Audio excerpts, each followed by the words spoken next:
Buenas tardes. Vamos a hablar 11 años después de la aprobación de la resolución 1325, como la conocen a nivel internacional por todos los colectivos de mujeres, también de hombres que luchan porque la discriminación de las mujeres, la violencia sexual como arma de guerra desaparezca de este mundo. Hace un siglo las víctimas de las guerras eran personal militar. Sin embargo, ahora hablamos de que en torno a un 90% de las víctimas de los conflictos armados son población civil, mujeres y niños en su gran mayoría. Si bien las consecuencias de las guerras afectan por igual a mujeres y hombres, el rol que se otorga a las mujeres en nuestras sociedades hacen de ellas víctimas de primer orden debido a su sexo y a la condición jurídica y social que se les otorga. Los estudios de las consecuencias de las guerras a lo largo de la historia demuestran la crueldad hacia las mujeres, hacia las niñas y hacia los niños. La violencia ejercida contra ellas a modo de un arma más de la guerra comprende un capítulo atroz de violaciones que en la gran mayoría de los casos queda impune y silenciada por la comunidad, la autoridad e incluso por las propias víctimas. Una violencia que adopta distintas formas, desde los asesinatos, la esclavitud sexual, el embarazo forzado, la esterilización forzada, el contagio de enfermedades como el virus del SIDA.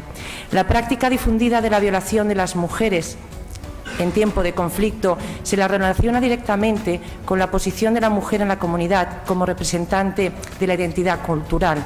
La violación de mujeres en tiempo de guerra no se contempla solo como una agresión a la víctima, sino que es un acto de agresión a una nación, a una colectividad. Las agresiones sistemáticas y específicas contra las mujeres en los conflictos se están realizando como un método de guerra y como medio de deshonrar y de humillar al adversario. La violación y otras formas de violencia sexual se han considerado muchas veces como algo que va implícito a la guerra y, por otro lado, la denuncia de las mujeres de esta violencia no pueden denunciar muchas veces por el temor, porque no existe autoridad o porque supone un deshonor para las familias de las víctimas o sencillamente saberse muertas enseguida que salgan de sus casas. La violencia sexual se ha empleado contra las mujeres o miembros de su familia como un acto de tortura para conseguir información, degradar o intimidar.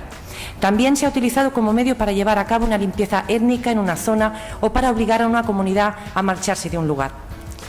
También se ejerce la violación específica, especialmente sádica, delante de familiares o en público o causando lesiones graves, incluso de muerte a la víctima. Los estigmas sociales, las actitudes culturales o religiosas, los traumas emocionales, los malos tratos físicos, la manipulación reproductiva y las impunidades históricas han hecho de la agresión sexual un arma de guerra y de destrucción sumamente eficaz. Además, el deterioro y el hundimiento de los sistemas judicial y jurídico protectores, la confusión y la agitación reinantes en la guerra, la despiadada brutalidad de la guerra, los múltiples conflictos inherentes a la psicología del combate y las prácticas de las represalias y la venganza en tiempo de guerra brindan un sinfín de oportunidades y alicientes para las agresiones sexuales. Y hablamos de la resolución 1325 que da nombre a esta mesa. La 1325 y todas las derivadas que salen de ella, la 1820, la 1888 y la 1889, son una importante herramienta que debe ser implementada en su totalidad sin más dilación. Así lo demandan hombres y mujeres de todo el mundo. Así se celebra la única resolución de Naciones Unidas que cumple aniversarios. Todos los años, a nivel internacional, se reúnen y reivindican lo que es una resolución que tienen que llevar a cabo y hacerla efectiva. La resolución 1325 se aprueba por el Consejo de Seguridad de Naciones Unidas en tiempo de Kofi Annan. En ella, entre otros puntos, se destaca la necesidad de incrementar la representación de las mujeres en todos los niveles de decisión de la prevención, manejo, solución de conflictos y procesos de paz. Atender las especiales necesidades de protección de las mujeres y niñas en los conflictos, incluyendo las refugiadas y las desplazadas, y la atención a las mujeres excombatientes. Apoyar a las mujeres constructoras de paz. Incorporar la perspectiva de género en las operaciones de mantenimiento de la paz y velar por que estas operaciones sobre el terreno incluyan también el componente de género. Respetar plenamente el derecho internacional aplicable a los derechos y a la protección de las mujeres y las niñas. Que las partes en un conflicto armado deben adoptar medidas especiales para proteger a mujeres, niñas y niños de la violencia por razón de género, particularmente la violación y otras formas de abusos sexuales.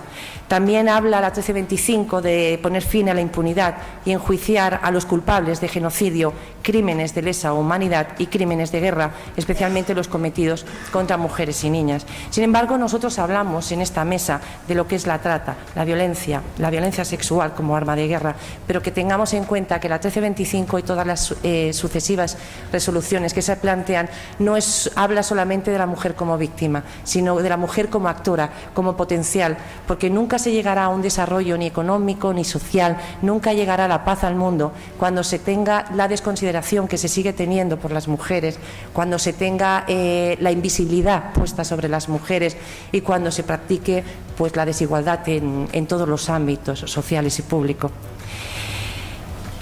Los conflictos armados provocan en la gran mayoría de los casos un cambio en la actividad de las mujeres, tanto en lo que es la esfera pública como en la privada.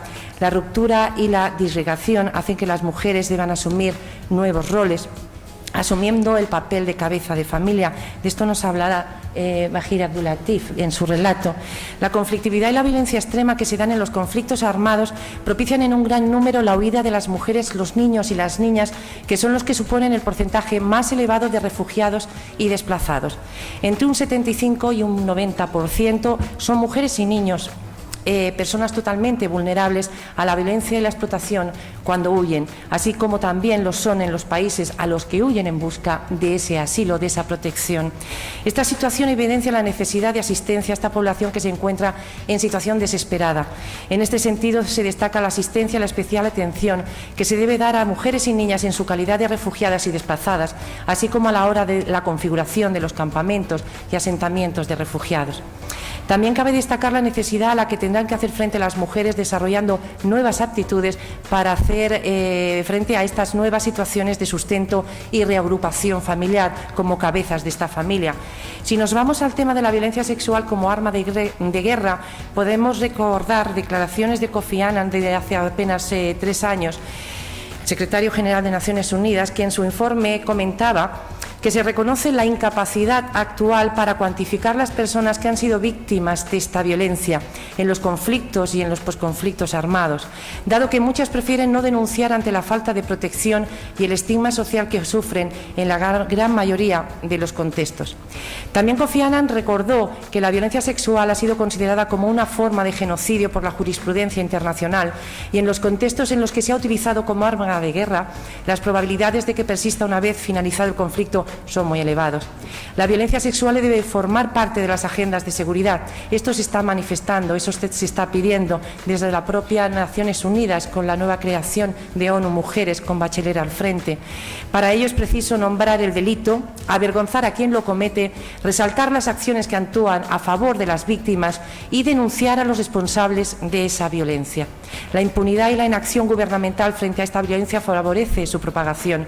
Los conflictos agudizan la violencia contra las mujeres que ya existía en la etapa prebélica y su impunidad la perpetúa en la fase posbélica. La violencia que predomina en tiempos de guerra se desplaza al marco también familiar y comunitario. En este sentido, el incremento de la violencia doméstica es manifiesto, los datos así lo afirman. Es necesario trabajar y educar para que no se dé el paso de víctima a culpable, la mujer como portadora del honor familiar que comentábamos antes. Es preciso considerar la violencia sexual en el marco de la seguridad, desterrando la idea de que es un problema de carácter privado. De eso nos suena bastante por la ley de igualdad que se lleva a cabo en nuestro país. Se destaca la importancia del diseño de estrategias de prevención de la violencia sexual y en la atención a las víctimas de manera integral, abordando tanto la dimensión de la salud como los aspectos psicosociales de la intervención. Los costes de la guerra sobre la salud y el medio ambiente, con la contaminación de la tierra, el mar, los ríos y la atmósfera, sin duda afectan al patrimonio genético. La atención a la salud integral de las mujeres es fundamental en estos espacios de conflicto armado.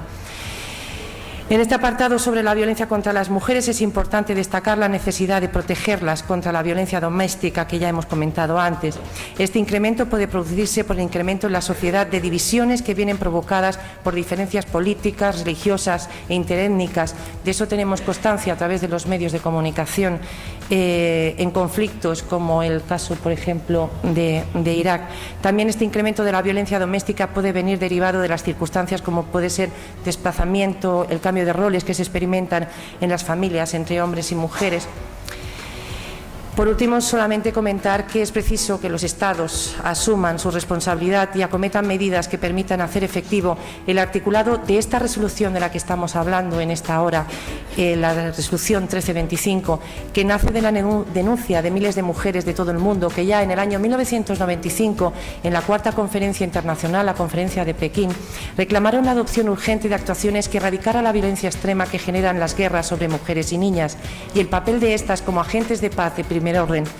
Se decía, se dice y se vuelve a decir que en las mesas de negociación tras un conflicto armado las mujeres no están presentes. Pedro Lázaro, un periodista de Canal Sur, comentaba en su transmisión desde Bagdad, cuando la invasión, que nunca se podrá recuperar un país que en las mesas de negociación tras el conflicto solamente se habla de dinero y de petróleo. Eso fue lo que pasó. Cuando se hable de salud, de niños, de enfermedades, cuando se hable de educación, de sanidad, entonces se podrá reconstruir este país.